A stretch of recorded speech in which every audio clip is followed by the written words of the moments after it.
ADR. Promoting dialogue.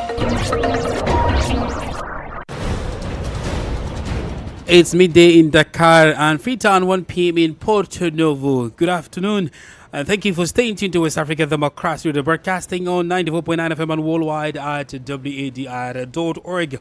First, our headline stories. Benin's ruling coalition's candidate Wadani emerges as winner of Sunday's election with 94% of votes. This decision, along with all supporting documents, will be transmitted without delay to the Constitutional Court. CSOs and opposition political parties in Togo announced a rally in May to denounce excesses of Nyasimbe's government. Du dernier rapport de Global Financial Integrity. To the latest report from the Global Financial Integrity, nearly 800 billion CFA francs disappear every year. A joint ECOWAS and Commonwealth delegation arrives in Sierra Leone over ongoing political impasse. And authorities in Niger announced a set of new measures following a sharp rise in road accidents. Please stay tuned for details of these stories and more. On the news, this is Sankulu Jubril Janko. Many thanks for joining us. Newslink begins in Benin, where the results of the April 12 presidential election have been announced. The Autonomous National Electoral Commission Sena released the provisional results overnight, declaring ruling coalition candidate Romuald Wadani the winner. According to the Electoral Commission, Wadani secured more than 94% of the vote. Meanwhile, voter turnout is estimated at just over 58%. Sakalafia is president of Sena. Thanks to a remarkable technical and human effort, I can announce that at this stage, we have completed the compilation of 90.55% of the vote cast, both within the country and in diaspora. Article 1, voter turnout. Based on 90.55% of the results processed, voter turnout for the April 12, 2026 election stands at 58.75%. Article 2, provisional results. The votes obtained by the candidates are as follows. Kosi Mebi Romuald Wadani and Miriam Chabi Talata, 4,252,347 votes, representing 94.05%. Paul Hunkbe and Rock Judicial Aonjuno, 269,433 votes, representing 5.95%. In accordance with Articles 16 and 19 of the Electoral Code, this decision, along with all supporting documents, will be transmitted without delay to the Constitutional Court. Sakalafia, president of Benin's Autonomous National Electoral Commission, Sena. Still on outcome of Benin's April 12 presidential election, local and international observers have welcomed the peaceful nature, especially in the post-electoral period. But for the Beninese population, what is their immediate reaction to Sena's provisional results, declaring Romuald Wadani winner with a 94% majority vote? And how will the outcome of Sunday's poll impact Benin's democracy? Well, here is Morgan Azogba, a geopolitical analyst in Cotonou. The first thing to observe is that the Benin people definitely have decided to maintain the democratic process in terms of having the leadership being selected, no need to use force in the process. And it's also clear that the reforms that have been conducted, being, let's say, drastic and serious game changer during when you look at the political landscape, have gotten the opportunity to show us what could be the dynamic in terms of political parties' involvement and even citizen participation. So there is a process, democratic process ongoing with huge reforms, and this is an opportunity for the political actors, especially when we observe the way most of the opposition actors decided at the last minute to join the ruling party candidate. It was quite quite interesting, but it shows that the dynamic is shifting, and we will see what will be the sustainability of this process. Well, stay with us for more analysis from Morgana Sogba in the second half of the news. In neighboring Togo, civil society organizations and opposition political parties are joining forces to reset the political scene. The coalition says it plans to remobilize a mass protest to denounce the government's excesses. The announcement was made on Monday during a press conference in Lomé, where the new grouping was presented. Augustine Colley reports. Following their meeting with the press, these socio-political organizations announced a rally scheduled for May 9, 2026. Describing themselves as a force of resistance, they are calling on Togolese citizens to rise up for liberation. The groups once again criticized the governance of Faure Gnassingbé, president of the Council of Ministers, pointing to alleged irregularities in the management of public funds. Professor David Dossé, coordinator of the Citizens Movement Togo Debot, says, Nous avons parlé du dernier rapport de Global Financial Integrity. We referred to the latest report from the Global Financial Integrity, which states that over the 10 years period from 2013 to 2022, when analyzing Togo's international trade, nearly 800 billion CFA francs disappear every year. I repeat that because you may find it hard to believe 800 billion CFA francs every year are unaccounted for in the country's international trade flows. This means that trading partners declare amounts paid to Togo, and Togo also makes its own declarations. But when you compare the figures, there is an annual gap of 800 billion CFA francs. This is enormous, about 7 times the health budget, and it is unacceptable. Le budget de la santé, et c'est inacceptable. The meeting also marked the creation of the framework of a reflection and action for change known as CRAC, a coalition bringing together political parties such as the National Alliance for Change, ANC, the Democratic Forces for the Republic, FDR, and the Citizens Movement Togo Debot. Augustine Colley with that report by WDR's Idabajo in Lomé. WADR, promoting dialogue. Elsewhere, a special tripartite delegation has arrived in Freetown, the Sierra Leonean capital. The joint delegation comprises members from the Economic Community of West African States, UNOWAS, and the Commonwealth. The objective is to assess the implementation of recommendations to resolve the political impasse between the ruling SLPP and the opposition APC party. The dispute stemmed from controversies during the June 2023 elections, a situation that took an ugly turn after a reported coup d'etat attempt in November of the same year. Osman Omar reports. A high-level ECOWAS and UN delegation is in Sierra Leone from April 13 to 17 to assess progress on the 2023 National Unity Agreement between the government and the opposition All People's Congress. The deal aims to ease political tensions, restore trust, and strengthen democracy. But since October 2023, when it was signed, its implementation has remained a major challenge. Thus, during the ECOWAS Heads of State and Government's 68th Extraordinary Session held in Abuja last December, regional leaders issued a directive. In accordance with the order, the mission will review key electoral reform recommendations from a 2024 report aimed at strengthening peace, stability, and democracy in the country. During the visit, the delegation will meet government officials, opposition leaders, parliament, civil society groups, and the diplomatic community. Talks with President Julius Maada Bio are also expected. For regional experts, the success of the National Unity Pact is important to, among others, reduce political tensions, promote dialogue between government and the opposition, and ensure peace and stability in the country. The mission is co-led by former Gambian Vice President Fatoumata Jallow Tambajang and senior UNOWAS official Barry Freeman, with support from experts from ECOWAS, the Commonwealth, and Sierra Leone's Peace Commission. Osman Omar reporting. Now, the House of Representatives of Liberia has begun proceedings that could lead to the expulsion of Montserrado County District Representative. Yeke Koluba is accused of making controversial comments about the ongoing Liberia-Guinea border dispute. The move has raised the concerns about freedom of expression within Liberia's democratic institutions and limits of parliamentary discipline.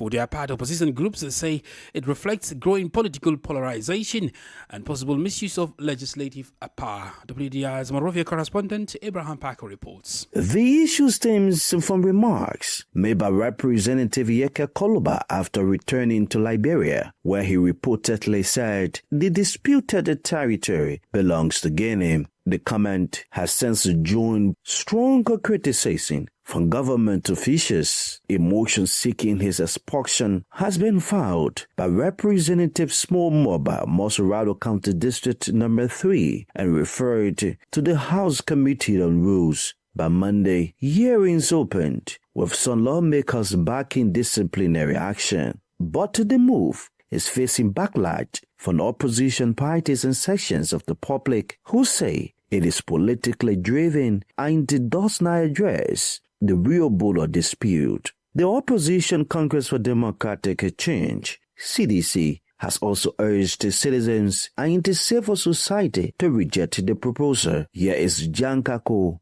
CDC's chairman.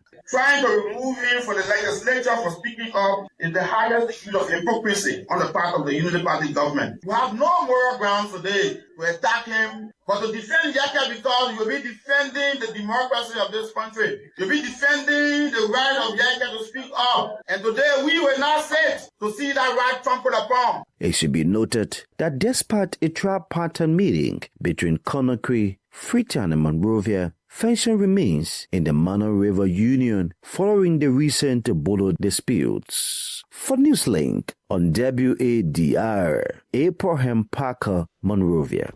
Well, turning to security matters, a deadly improvised explosive device attack in Nigeria's northeast has claimed the lives of a senior military officer and several soldiers. The incident, which occurred in Borno State, underscores the persistent threat posed by insurgents and dangers faced by troops on the front lines. Let's join Yechinu Saset in Abuja for the rest of the story.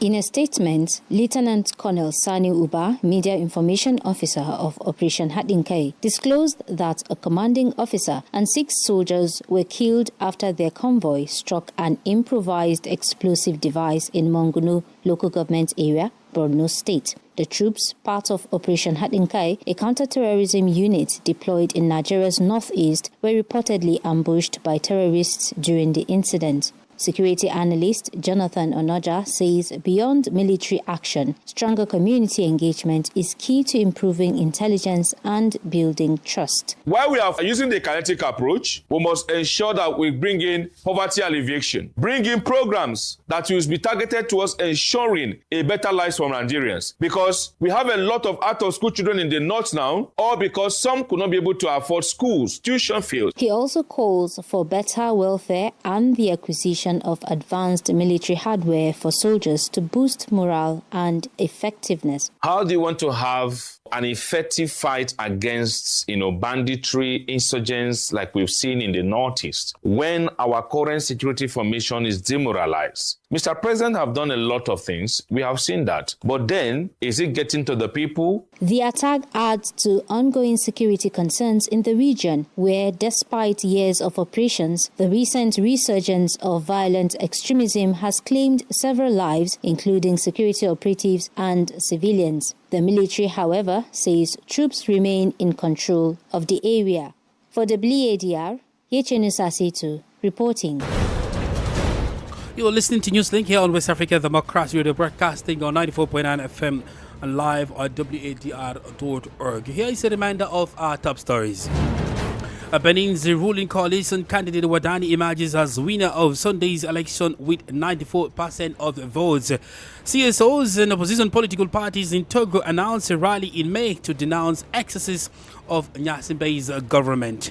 A joint ECOWAS and Commonwealth delegation arrives in Sierra Leonean capital over ongoing political impasse. Still ahead in the news, authorities in Niger announced a set of new measures following a sharp rise in road accidents. We also have press review, guest interview and sports news. Please stay with us. Fresh and breaking news all the time. Hear it first as the news breaks, only on West Africa Democracy Radio. Newslink continues. In Niger, authorities are reinforcing measures to protect lives on roads nationwide. This follows the revelation by the country's Ministry of Transport that traffic accidents claimed more than 1,000 people in 2025 alone. To address the situation, authorities have declared 2026 the year of road discipline. Here is more with Christopher Aticho. Authorities in Niger are raising an alarm over the sharp rise in road accidents across the country. More than 7,000 accidents were recorded in 2025 alone. 1,200 people were killed and more than 4,400 seriously injured. For road users like Malik Umaru, the figures are deeply concerning. We have called on the people to rise up, to wake up and to take up the struggle again, because we are facing a government that diverts resources, a government that squanders public funds, a government that has specialized in poor governance with negative impact across all sectors of social, economic and political life. We are therefore calling on the population to a large public rally on Saturday, May 9, 2026. The location will be announced later. 2026. Le lieu sera précisé par la suite. In response, the government has announced a nationwide campaign aimed at changing road user behavior. Transport sector stakeholders have welcomed the move. Gamachie Mahamadou Yansambo is an executive of the Nigerian Transport Union. Nous avons parlé du dernier rapport de Global Financial Integrity. We referred to the latest report from the Global Financial Integrity, which states that over the 10 years period, from 2013 to 2022, when analyzing Togo's international trade, nearly 800 billion CFA francs disappear every year. I repeat that because you may find it hard to believe. 800 billion CFA francs every year are unaccounted for in the country's international trade flows. This means that trading partners declare amounts paid to Togo, and Togo also makes its own declarations. But when you compare the figures, there is an annual gap of 800 billion CFA francs. This is enormous, about 7 times the health budget, and it is unacceptable. Le budget de la santé, et c'est inacceptable. Like Niger, countries such as Ghana and Nigeria have reported a sharp rise in road traffic crashes and fatalities through 2025. Across much of West Africa, poor road conditions, reckless driving and overspeeding are being blamed for these accidents, with overspeeding alone accounting for more than 80% of cases. Yakuba Habibullah's report presented by Christopher Aticho. In the Gambia, civil society groups are calling for justice and reparations for victims of the 2000 police crackdown on protesting students. The appeal was made during commemoration marking the 26th anniversary of the April 10 and 11 student killings in Banjul, attended by families of victims and civil society groups. Speakers said the event was not only about remembrance, but also a reminder that the country is still struggling to heal from the trauma. From Banjul, WDR Sang Donald Mendy reports. In April 2000, security forces under then-President Yahya Jammeh violently cracked down on student protests that followed reports of brutality against students. The crackdown led to deaths, arrests, detention, assaults, rape and torture in several parts of the country. At least 16 people were killed during the violence and in the period that followed. 26 years later, Fantanka Program Coordinator Awa Da Costa says many families are still suffering. As a country that has committed itself to justice and democratic governance, we must continue to ask, where do we stand today? Have we done enough to ensure there is accountability? Human rights activist Madi Jobate insists that delay in implementing the Truth, Reconciliation and Reparations Commission recommendations is denying victims justice. We remind the government that since it accepted some 20 TRRC recommendations relating to the student demonstration and freedom of assembly back in May 2022, only one has been implemented. Yusuf Taylor of Team Gomsabopa also adds his voice. Of late, we are seeing reports of inappropriate use of crowd control equipment, videos of police assaulting people, somebody being stamped by police right in the midriff, in the abdomen. as the Gambia continues its transitional justice process, including the recent appointment of a special prosecutor for Jammeh-era cases. Civil society groups are calling for faster delivery of justice. For Newslink on East Africa Democracy Radio, I am Sangdana Mendy, reporting from Banjul. This is the newspaper review. Stay abreast and find out what the top stories are in your country. This is the newspaper review. The newspaper review. Let's now join our Monrovia correspondent Ibrahim Packer for today's press review. This edition begins with the New Dawn newspaper, volume 16, number 053, with these stories. Danger to democracy. Opposition CDC rejects Bwaka's NDC chair appointment. No wait for Yeke Koluba. Opposition bloc and inter-pressure groups unite to protect Yeke. The next is the Independent newspaper with the stories. Government tackles a U.S. $1.294 billion budget, submits supplementary budget. April 14 chaos remembered today. An editorial on the Independent says, Liberians deserve economic action now. Government must unlock stored growth. Our next and last stop is front page Africa newspaper with the stories. Basic needs unmet after mob attack. Red Cross begins rebuilding distraught Riverside village, but fear, hunger, and insecurity persist. And Representative Koluba begs for time to secure Liquor Council as Deputy Speaker Fala predicts action against the lawmaker. Well, that does it for this edition of Press Review. Many thanks to Ibrahim Packer for the press review. Politics, analysis on major news, social matters, and all. This is a guest.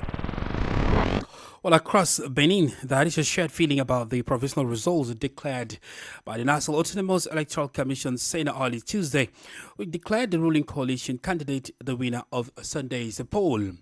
Romuald Wadani secured 94% of the total vote cast, while his challenger, Paul Hunkpe, garnered a little over 5%. But regardless of the varying opinions on the recent development, the unifying factor for Benin is the fact that the country is able to maintain its democratic credentials.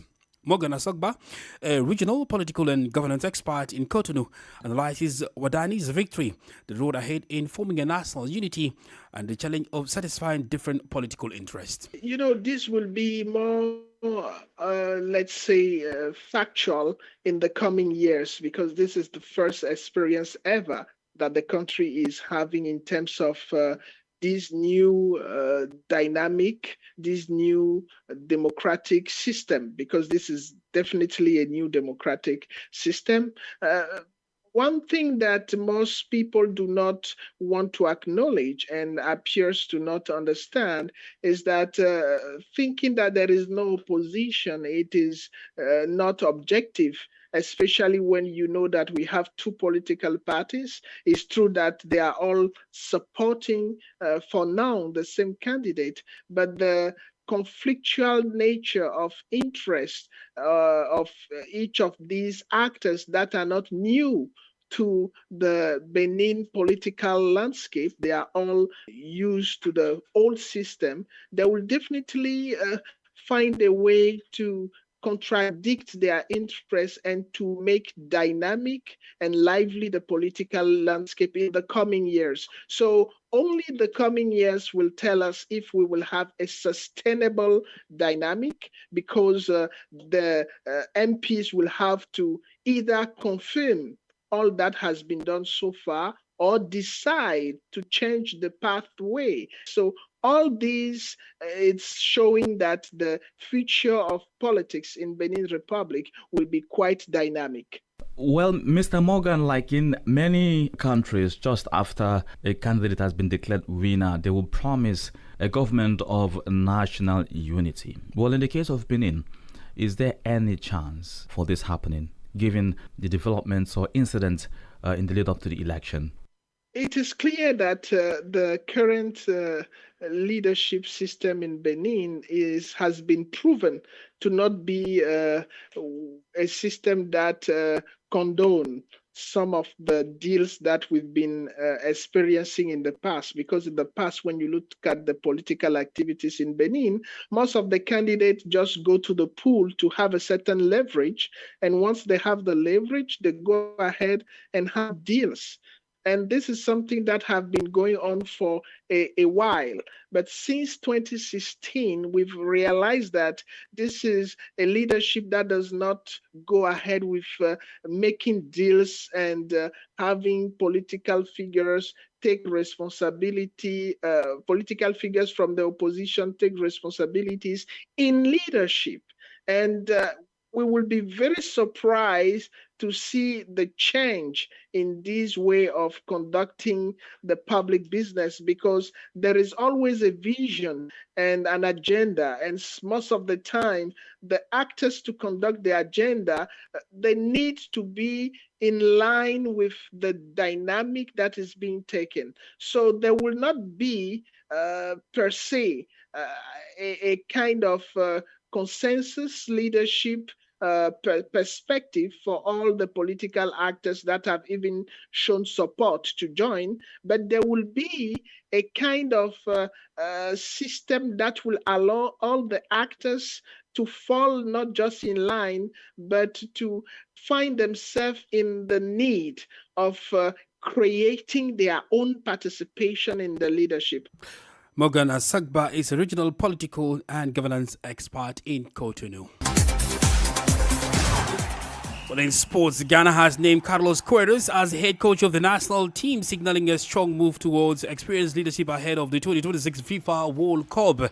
The former Real Madrid and Manchester United coach brings a wealth of experience, including guiding Portugal's youth teams to multiple international titles and leading Egypt to the final of the 2021 Africa Cup of Nations. The Ghana Football Association says the appointment is aimed at strengthening discipline, structure and consistency within the Black Stars as they push for World Cup qualification.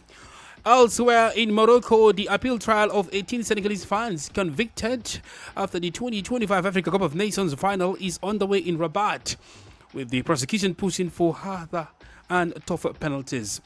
The defendants, who deny involvement in the violence, are appealing the earlier sentences ranging from 3 months to 1 year in prison. However, prosecutors are now seeking up to 2 years behind bars. The fans face charges including hooliganism, pitch invasion, throwing objects, damaging equipment, and alleged violence against security forces during the January 18 final. We've come to the end of this edition of Newslink on West African Democracy Radio, broadcasting from Dakar, Senegal. Thank you for listening, and many thanks to Ismaila Kamara and Maudoju for the technical assistance. Do interact with us via social media platforms, X, Instagram and Facebook at WADR English. Do join Demba Amar An at the top of the hour, 1 p.m. for the second edition of Info Chevu, a comprehensive news bulletin in French. I am Sankule Jibril Janko. Good afternoon.